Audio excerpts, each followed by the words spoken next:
ontdek die waarheid van die Bybel, die boek Spreuke, deel 148. Ek is professor Hans Redinghuis van die Eerste Gemeente van Jafashua in Suid-Afrika, Pretoria, Montana, ook internasionaal. Sou jy belangstel in enige van die boeke wat ek geskryf het, of miskien die Restoration of the Original Sacred Name Bible, the Rottenham Version, die een wat in 1860 vertaal was deur ene Dr. Joseph Briand Rottenham, in die geopenbaarde name. Die bonatuurlike geopenbaarde name. Nou hier was 'n verskriklike ding gewees met Aaron Botha en die ouens rondom die name. Nee, die name het eers in 1970 gekom. Nou my vraag aan hulle was, nou as daar dan nie die bonatuurlike geopenbaarde name in vertaal was nie, wat het hy in vertaal? Wat het hy in vertaal? Want hy het 'n 1611 King James Bible gevat, wat God en Lord en Holy Spirit en gehad het. En toe vertaal hy die bonatuurlike name in. En dan in 1902, daar kom die Emphasis Bible. Rottenham, hulle gebruik sy naam, Rottenham Emphasis, met Yahweh, Jehovah, God, Lord, Jesus Christ. As dis mos nou die name wat hoofsaaklik reeds in die 1611 King James Bible in vertaal was. Meeste van daai name was reeds daar. Wat het hy dan in vertaal? Ek vra my net, kom ons dink net daaraan. Wat het hy dan in vertaal? So, kom ons kom terug na die Restoration of the Original Sacred Name Bible. Die mees belangrikste Bybel wat ooit vertaal was. Hoekom? Uit die antieke Hebreërs. Die name wat die Katolieke wegvertaal het, waarvoor hulle 150 miljoen Jafiste en Jode doodgemaak het, Israeliete. En ek praat nie van die Israelvisie ouens nie. Nie self dit klomp nie. Sou jy belangstel in hierdie Bybel? Dis die beste Engelse streep Hebreëse Bybel wat jy ooit kan jou hande op lê. Hy is in geen boekwinkel in die wêreld beskikbaar nie. Jy verstaan ons dit? Kontak my per WhatsApp 0722 367 124. Ek het 'n paar van hulle.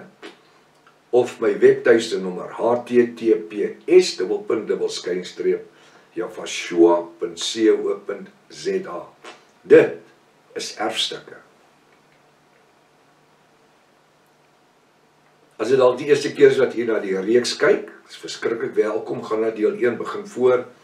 Ons het reeds so ver gevorder, het al die inligting gemis. Belangrik om in te teken, te subscribe, sodat jy die kennisgewings kry op YouTube van al die boodskappe. Dit is lewensveranderend. Kom ons bid saam. Dankie Vader Jaffa vir vanmôre se geleentheid. Dankie dat ons nie nodig het om lank gebede te doen nie. Ek bid u salwing van die Ruach op die woord. Maak dit lewend in ons midde vanmôre. Geef vir ons ontvanklike sielsdimensie en geestelike oor om te hoor wat u vir ons sê. Ons bid dit in die verhewe naam, die naam bo elke ander naam. Die naam Jafashua, volk van Jaffa sê halleluja, halleluja. Baie welkom by Ontbyt met Prof Hannes. Vertrou dat dit vir u 'n groot seën gaan wees. Jy weet natuurlik, ons het nie nodig om verskriklike gebede te bid nie. Hy sê, voor jy gevra het, ek reeds geweet. Die boek Spreuke, hoofstuk 12, vers 10. Nou kyk wat doen koning Salomo hierso, luister hierso. Die regverdige ken die natuur van sy dier. Nou wat was die grootste besitting gewees vir die Israeliete? Dit was die dier wat hulle besit het. Hulle transport. Hulle het nie 'n Ferrari in die garage gehad nie, en 'n Lamborghini nie, en nee. Die regverdig, hulle het diere gehad. Ek kan onthou hoe my pa ons altyd vertel het toe hy 'n laaitjie was. Hulle het op die plaas groot geword. En hy was sommer 'n klein chokkertjie gewees. So 6, 7 jaar oud. Toe hy sy eie perd gehad. So 'n kriemperd met donkerbruin maanhare en 'n ster. En die pote was donker gewees ook. Die perd se naam was Prins gewees. En hy het altyd vertel hoe hy hulle teen die tef afgegly het. Dan staan hy het nie 'n saal opgehad nie, die perd was maak. Dan het hulle die stang met die leisels, dan staan die perd. Dan gly hy af, want hy was te klein, hy kon nie op die perd kom nie, tensy hy opgetel word nie. Dan gly hy teen die tef af, of teen die hooi af, op die perd se rug, en dan ry die perd. En die eerste keer toe my oupa hom sien, toe kry my oupa amper hartaanval. Maar dit was my pa se perd gewees, Prins. Dit was sy pride en sy joy toe hy 'n laaitjie was. En hy het hoeveel stories gehad wat hy altyd vertel het van hom en Prins. En so kan u vanmôre vereenseldig met die gedagte van die natuur van jou dier. Jy het hom geken. Daar sekere perde wat jy nie ry nie. Dis vir 'n kenner. Dis nie elke een wat 'n perd kan inbreek nie. Julle plaasmense weet. Hier's Annetjie, sy's nou weer, sy's daar so in Heidelberg in die Kaap. Sy het perde, sy breek perde in en sy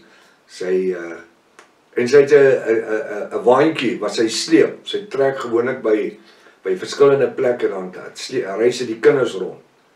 En die waantjie is geverf, Jaffa en Jaffa op die kante van die waantjie, want hy een perd sleep hom en dan het hy verskillende sitplekke waar die kinders op sit. Dan gebruik sy 'n makperd om die waantjie te trek mee. Maar die name word uitgedra. Die regverdige ken die natuur van sy dier. Jy sal, as jy jou dier ken, sal jy onmiddellik weet as daar fout is. Hoekom? Want hy reageer anderste as wat hy gewoonlik reageer. En dis belangrik vir 'n dier, iemand wat 'n dier het, dat jy jou dier ken. Ons het vir Luka, ons papegaai, een van die oulikste diere wat daar seker is, want sy is amper 'n mens. Baie van u wat my skakel en so aan, hoor want sy is in my studeerkamer al die tyd saam met my.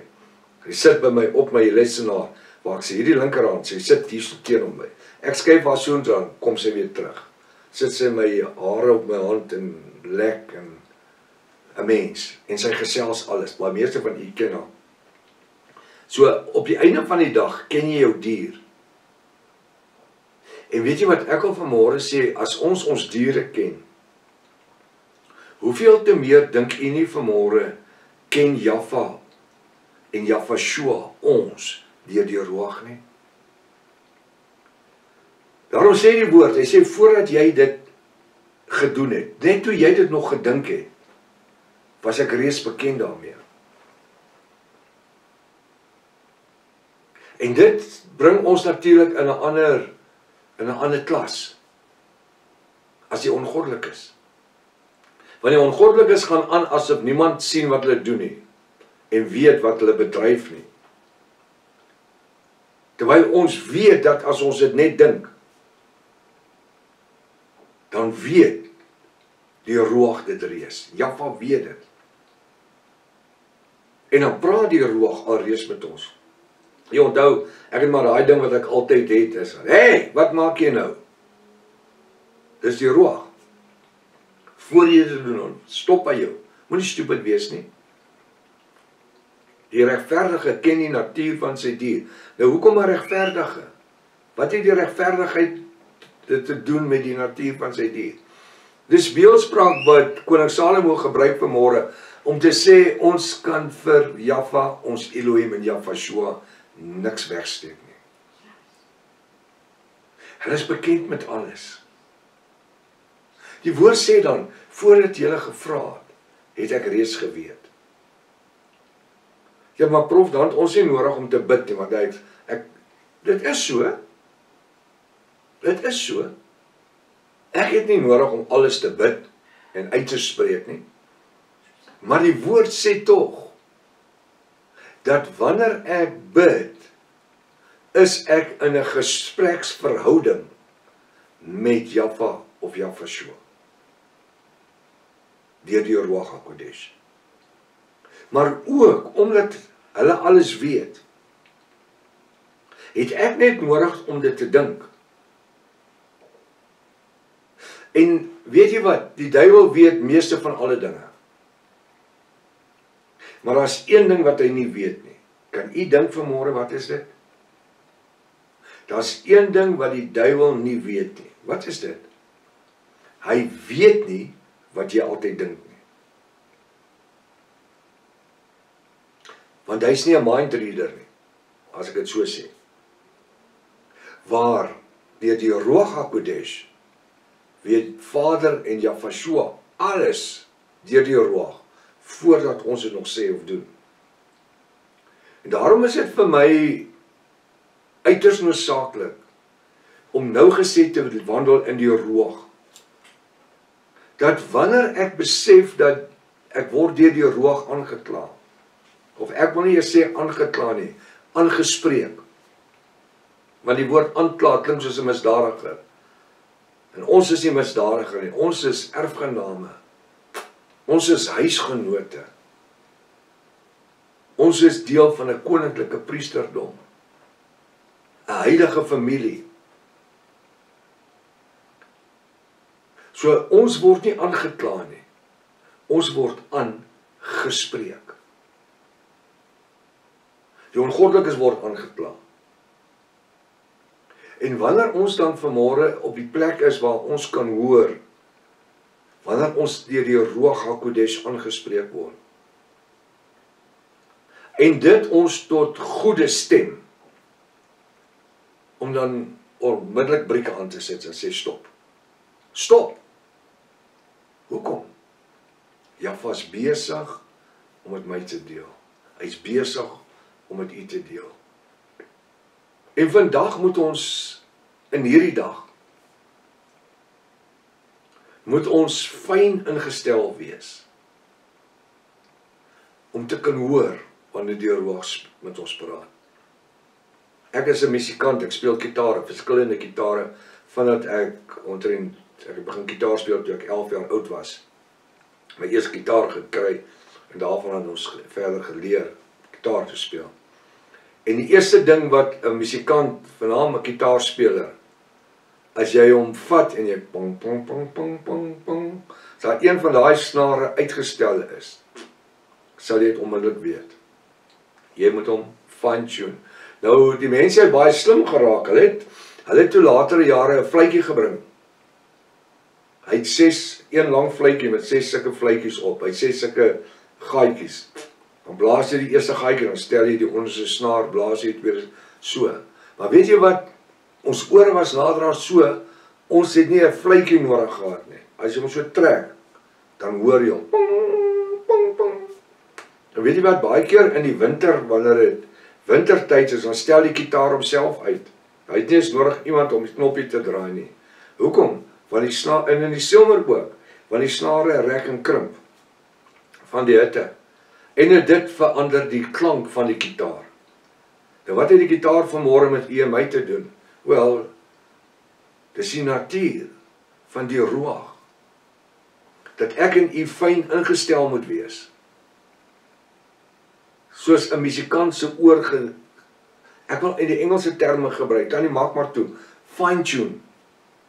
Soos wat 'n musikant se oor gefine-tune is, om daai een snaar te hoor. Daar's 6 snare, maar as daar een uit is, jy hoor nie die 5 wat reg is, en jy hoor die een wat verkeerd is.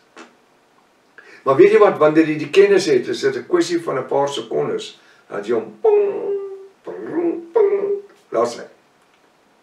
Want as jy hom probeer speel met daai een snaar wat uit is, vernaam jou fyner snare, jy sal nie regkom nie. Hoekom? Jou kennis oor, tel hom op al die tyd. En iemand anders wat daar sit, wat na dit luister, kan hoor, daai instrument nie ingestel nie. Vandaag is dit 'n kenner is. En dis hoekom dit vir my so uiters belangrik is, dat ek en u as Javiste vanmôre, in die Ruach HaKodesh, fyn ingestel moet wees, gefine-tuned wees. Wanneer ek opstaan vanmôre moet my missie en my visie wees. In hierdie dag wil ek Jaffa en Jafashua deur die Ruach behaag. Ek wil die beste wees wat ek kan wees. Tot eer van sy koninkryk. Want ons doen dit nie vir onsself nie. En jy weet wat wonderlik is aan dit alles. Dit wat ons doen ons nie met 'n beloning wat ons sien daar nie. Ons doen dit uit die liefde van die saak. U gee nie die kinders kos en klere en 'n huis. U doen dit omdat dit jou verantwoordelikheid is en omdat dit die liefde van die saak is vir hulle. Om die heel beste te doen. En weet jy wat? Hy sê die regverdige ken die natuur van sy dier, maar die barmhartigheid van die goddelose is wreed. Hoekom? Want die goddelose wil doodmaak en verwoes. Nou ek is nie klaar met hierdie gedeelte in vers 10 nie. As Jaffa Lewe en Sondagspaar wil ek môreoggend so 'n bietjie stil staan nog by dit. Want ek wil hê dat ons as Javiste moet weet wat moet ons doen om op die regte plek te kom. Tot môreoggend, as dit Vader Jaffa se wil is, Maranatha, Jafashua kom weer, halleluja.